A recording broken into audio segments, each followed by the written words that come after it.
when we talk about us, no, taking that challenge of our future generation, when I was writing the topics, no, I also thought na I believe that we were once the future generation as well.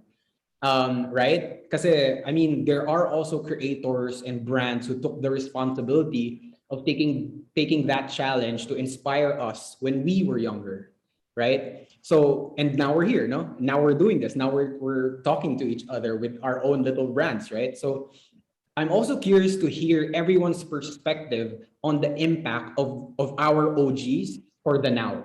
So when I say OGs, no, in my perspective, my OG was Marvin Cunanan of Purveyor, at least locally. And then, syempre, for those who really know me, Bobby and Ben Hundreds of the Hundreds. And then lastly, I'm not sure if familiar kayo with Hugo of Pestle and Mortar Clothing. It's a brand based in Malaysia, but these guys were three of the biggest reasons why I think Neighbors, Friends, Family exist. And why, when I was younger, I attempted to create my own clothing line called Free Natives Global, like yung minention nga ni Kiefer, no? And also, because and why I genuinely love taking care of my community, which I believe this is my community. So I feel like it really does reflect a little bit if you look into what I do. It really reflects dun sa three na reference that I had mentioned. Yung itong three na to, yun yung mga OG ko. And the way you're seeing how I create my content, how I produce my services, my brand, and things like that, I think nag-reflect siya dun sa mga OG ko. So I want to hear everyone's OGs and how they helped you to be where you are now. So this time, let's try this voluntarily. Para medyo may thrill para sa inyo. Just maybe click your raised hand emoji, and then we'll go from there. Of course, everyone's free to raise their hand across from our main guests and our invited audience. Okay, let's start with Danny. Nag-raise siya ng hand. Yeah. My OG? Well, kasi for me, while I'm doing furniture fabrication, joineries, cabinetries, those things. But my OGs are usually the known brands like Herman Miller, Vitra. That's where I get my inspiration from the classic designs. And I guess kasi siguro how they do yung design process nila is very commendable because I don't know, I think it's just so creative and super ang creative lang, and I guess there's a lot going on with the design process and technique and how they treat materials. So ayun, feeling ko parang I get my inspiration from there kasi parang it drives me to explore more materials wise, and ayun. All right. On who's next? I want more hands. This is a really interesting topic, no? So we really wanna hear other OGs, and then it's gonna be a reference for everybody. So sige game. Ayan, Kyle raised his hand. For me, siguro medyo different for me kasi baka part pa ako nung next generation. So nagko-collect pa ako ng OG. Medyo youngin pa ako. But I guess I think there's a difference for me din sa mga OG ko na showed me like the craft side. So yung mga graphic design sila, polisher, yung mga normal like titans ng design, di ba? They really got me into the whole graphic design part. Pero I guess yung sa akin yung very important na OG is the people from Serious Studios. Kasi nung time na yun, I was working na in an agency and I was like, oh, I want to start my own design studio kasi parang hindi ko in-expect na working in an ad agency wasn't the type of creative I wanted to be. I kind of expected na nagawa ko mga design for stuff, but when you're there, I'm sure for people who work in the agency life, then it's just different.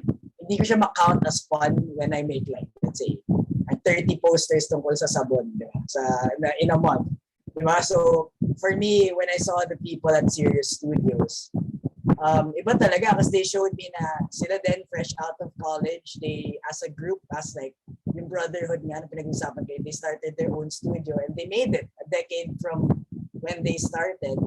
Client na nila ngayon, the big players na in the different industries, and they're really practicing design in yung center. So I feel like in a local perspective, iba talaga when you see someone who did like the route that you wanted to take or you want to take, and then nag-succeed sila dito in like our country. So parang, shit, possible pala. Like, if kaya nila, kaya ko rin type mentality. So yun, I guess like, sila sobrang clear-cut eh. Nakita ko pa yung talk nila before. When they got out of college, they just wanted to make logos. Now they're making like information, yeah, as in like next level stuff na. So yeah, it's very empowering. So same as this talk, diba? Parang it helps a lot of like future people like see it's possible. I'm not sure if Mika, I'm not sure kung pwede ko ano yun. Hi, yes. Mika, am I correct? Yes. Oh, there we go. Yeah. Okay. Hi, Kyle. I'm actually, I'm sorting as one of the designers for Serious Studios this month. So I feel the same way. Big fan. Yeah. I feel the same way as in growing up back in college. Well, hindi pa naman ako sobrang tanda. They were my OGs, plus 63 and a half Serious Studios. Yeah. Pero I feel like Serious Studio kasi yung tumatak rin talaga for me. Well, besides like Dan Matutina, but Dan like Matutina, yeah. Dan Matutina. Yeah. Yeah. So parang Serious Studio kasi they were able to like market beyond design. Diba parang for me, their studio, they weren't marketing themselves as like, we're a design studio, we can do logos and shit. They produce their own stuff rin. Parang back then, they produce like merch. So parang they were selling their personality. And that for me was like the best thing a brand or any product can do, like sell your personality. Kasi diba, parang you can, maraming design studios, big or small, pero when you get their tone, that's when you know na it's theirs. So, I agree. Kilig pa rin ako right now na I'm gonna join them. Congrats. Yeah, thank you. Sobrang, yeah. I have guys, like I have just I'm kind of patting my back right now because there's like an ongoing connection na hindi ko mean pero it's because of like the genuine invites na I believe these people who are here will have like in the end of the event we have like a genuine connection, and I think it's happening like on the spot. More hands, meron pa ba? Sige, si Cristiano Salvacion. Cristiano yun ay si Shano tawag ko sana. Yeah. Okay, and then next is JM and Kiefer, and then sila. We are literally childhood friends, like from grade school. So yeah, we go way back. Sige, bro. OG. We bonded over dinosaurs. That's our thing way back. When you say OG, parang inspiration, right? I mean, the one who like established the craft or you. Okay. For design, no, in architecture, kasi I'm also aiming for having my second license with landscape architecture, since I wanted to combine my craft, yung passion business nga na Dayo PH, wherein this is where I create or set up aquariums, but more particular in like nature aquariums. So not only limited to aquariums but also terrariums, dish gardens, and pwede rin like indoor gardens.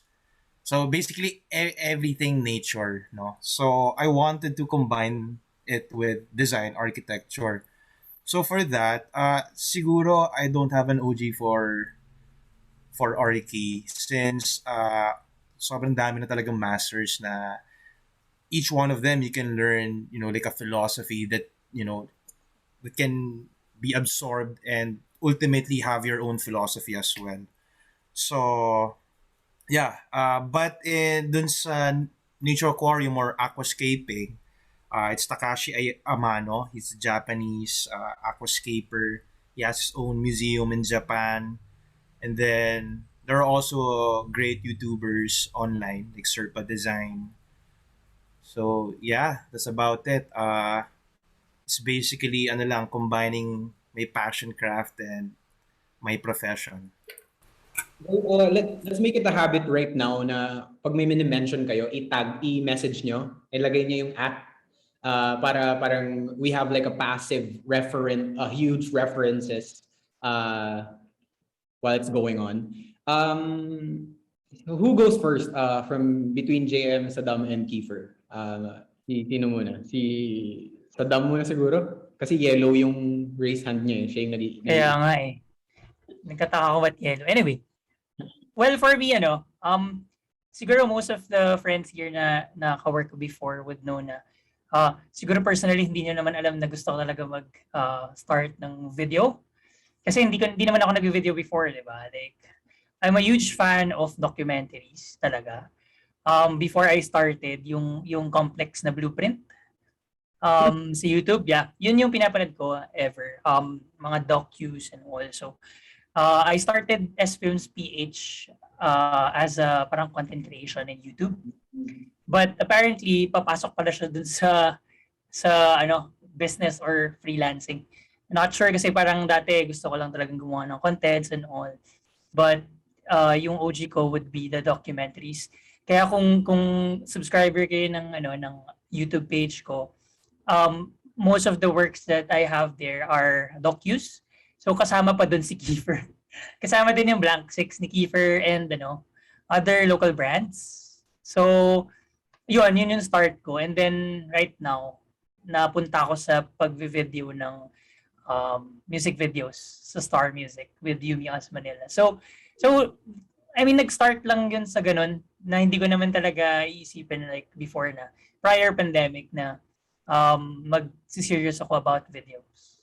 So parang ganun lang, nag-start lang talaga sa documentaries. So ngayon, ganun. All right. Next would be JM na lang. Magkakasunod kasi kayo sa screen ko. Yeah. Thanks for actually same with Saddam na I never realized mag-video din ako until later my college life. Tapos actually when I entered the industry, parang lagi sinasabi nila na there's a certain way or a typical way on how to do it and you have to follow that kasi kung hindi mo susundin yun parang hindi ka magiging successful or you're not doing it the right way. But then that's why yung mga OGs ko are like sila Peter McKinnon, Daniel Schleifer, and then right now, same with Saddam, even in documentaries from Vice, like sila Sarush and sila Shane Smith. I look up to them kasi they didn't do it the typical way. They had their own path and they followed it. And parang yun yung nagtatak sa akin kasi at the end of the day, there's always this typical way on how to do it. But then I'd rather do it my way or the right way. Kasi the industry is hard as it is. So might as well be happy doing rather than just following the footsteps of it. People who feel like it is the end all be all. Yeah. So it's fun kasi actually when I started videography, I just like si Kyle, he just challenged me to do something. And then I didn't know anything about videography back then. Tapos after nun, natuloy-tuloy na, and then from there on out, I decided to do it how I feel like it's the right way. So yun. Keeper?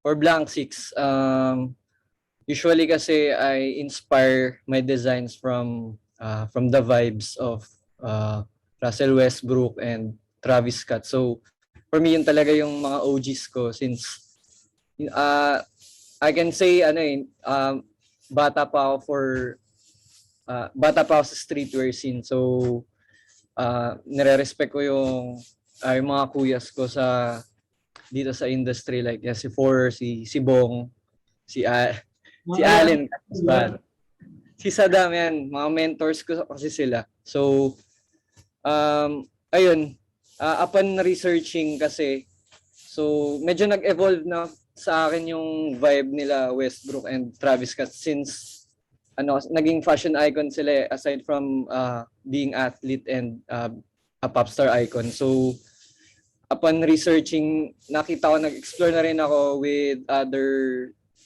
fashion brands like Honor the Gift, which was made from ni Russell Westbrook din, and partnered siya with I think David M. Smith. Kaso wala siyang IG now. Pero around 2018 yun yung talagang sobrang kinaadikan ko yung vibes niya. Kasi yung vibes niya usually like gothic style, pero ayun, may touch pa rin siya ng pop pero into gothic. Then nag-inspire din ako from Luke Tadashi of Bristol Studio. Yeah, sobrang idol ko nung Bristol Studio. Actually nandito si Sir Sanship, si Dre. Yeah. Meron ako nung double hem shorts niya, sobrang solid. Diyan pa. Yun, sino pa ba? OG ko rin yung yung former Chinatown Market, now Market na lang. Medyo nasad ako dun sa pagpalit nila ng name. Ako lang ba nasad dun or kayo din? So yun. Yun, I think yung brands na yun, yun yung naging puhunan ko to make designs. Actually, cost. Yan, nakita nyo naman. Yan, isa rin sa mga OGs ko. Yeah, I mean, exactly. Yun talaga parang you really can't explain completely, pero for some reason, because of these people and because of these establishments, nag-resonate lang siya naturally. Wala, ganun talaga So, I mean, I wouldn't say na it's copying. It's more on you grew up with this. It's like growing up on how your parents raised you. Ganun siya That's how it resonates talaga. So yeah,